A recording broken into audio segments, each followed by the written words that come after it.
nous allons essayer de faire pour vous donner une idée. Alors, comment est-ce que je peux faire si je veux évangéliser avec mon statut? Premièrement, je dois entrer dans mon statut, proprement dit.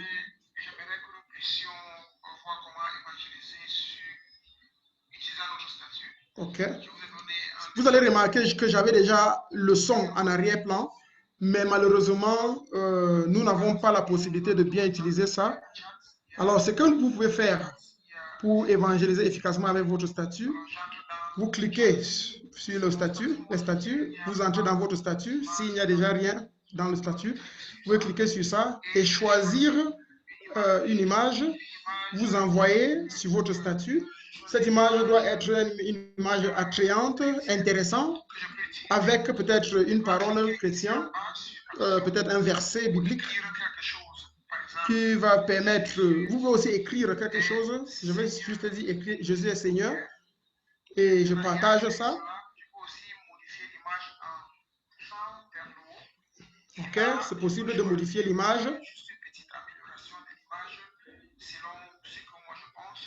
Ok.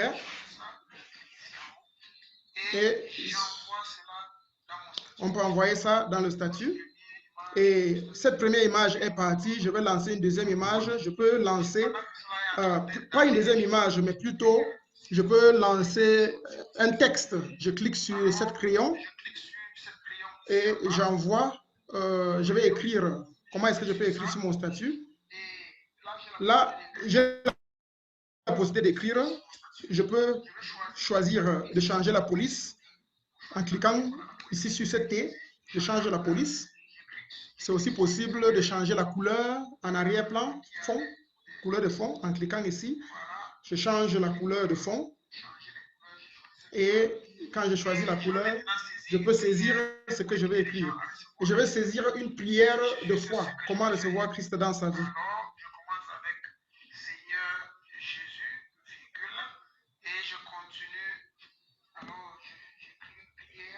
Cette prière que j'écris, je vais maintenant envoyer la prière. Au fur et à mesure que c'est en train d'avancer sur mon statut, je veux encore envoyer une autre message. Je vais envoyer quelque chose, une troisième message à la personne. Ça, c'est ce que j'aimerais vous encourager à faire. Hein. Rassurez-vous que ce que vous écrivez est assez large pour lire et qu'en 30 secondes, quelqu'un peut lire ça. 15 à 20 secondes, quelqu'un peut lire ça sans avoir besoin de trop de stress. Alors, j'ai déjà une image sur mon statut qui est attrayant. J'ai aussi une prière. Alors, la personne peut inviter Christ dans sa vie à travers la prière. Troisième chose, c'est maintenant le point d'action. Comment est-ce que je peux le suivre? Je clique sur mon crayon et je change la police et je veux lui donner des consignes pour dire que si vous avez fait cette prière, vous pouvez aussi dire Amen. Comme ça, je saurai comment vous suivre.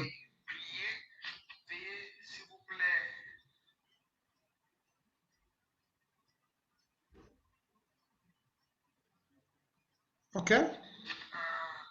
Dès que j'ai écrit la prière, je peux envoyer ça à la personne. Voilà, voici plutôt l'encouragement à la personne. Je l'encourage à écrire Amen s'il a fait la prière.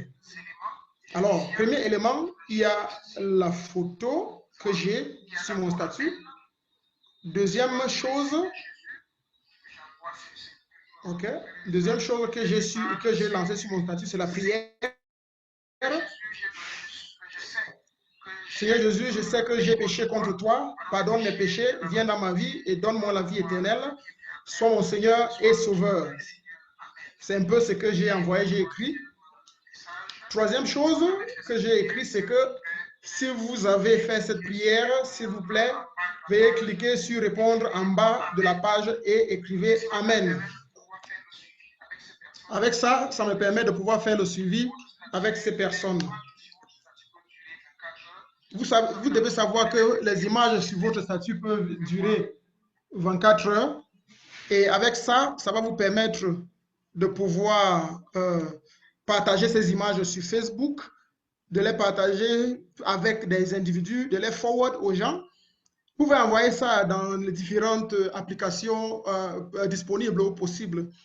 Et après avoir publié ça peut-être sur Facebook, souvenez-vous d'observer. Nous avons dit hier que dès que vous postez quelque chose, prenez le temps d'observer la chose.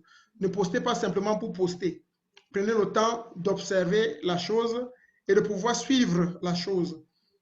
OK? Nous allons nous arrêter là. Vous avez la possibilité alors de faire ça plusieurs fois et avec plusieurs personnes assez régulièrement. Je vais vous laisser la possibilité de poser des questions. En passant, je veux dire merci pour votre fidélité et nous voulons demander pardon pour tous les défis que nous avons eus. Nous allons continuer avec vous au fil des jours suivants. S'il vous plaît, likez nos différentes pages, aimez nos pages, aimez les différentes vidéos que nous allons poster. Avant la fin de la semaine ou bien d'ici la fin de la semaine, toutes les vidéos seront disponibles en ligne.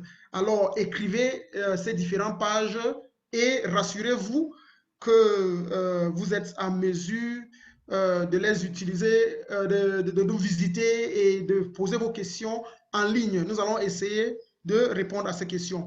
Invitez aussi vos amis à se joindre à nous sur nos différentes pages en ligne. Merci beaucoup. Que le Seigneur vous bénisse. Et nous allons avancer maintenant en anglais.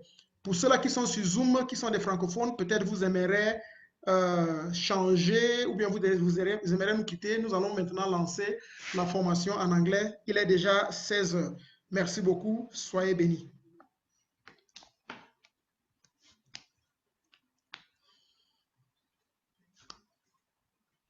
For all of you who are online right now, we want to thank you for joining us for the English session of becoming a digital missionary level 1.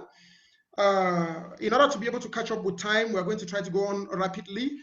We are going to see evangelism through applications. That is what we are doing today. The first day we did the basics of digital evangelism. Yesterday we did evangelism by WhatsApp. So let's see how to evangelize using applications, different applications that are made available to us on Android phones and on our other phones. How can we evangelize using applications?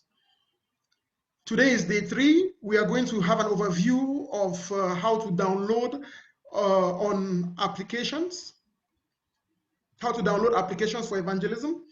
It looks like we are having some challenges with our Zoom on one part or another. We are also going to see the application God Tools, how to use the God Tools application effectively.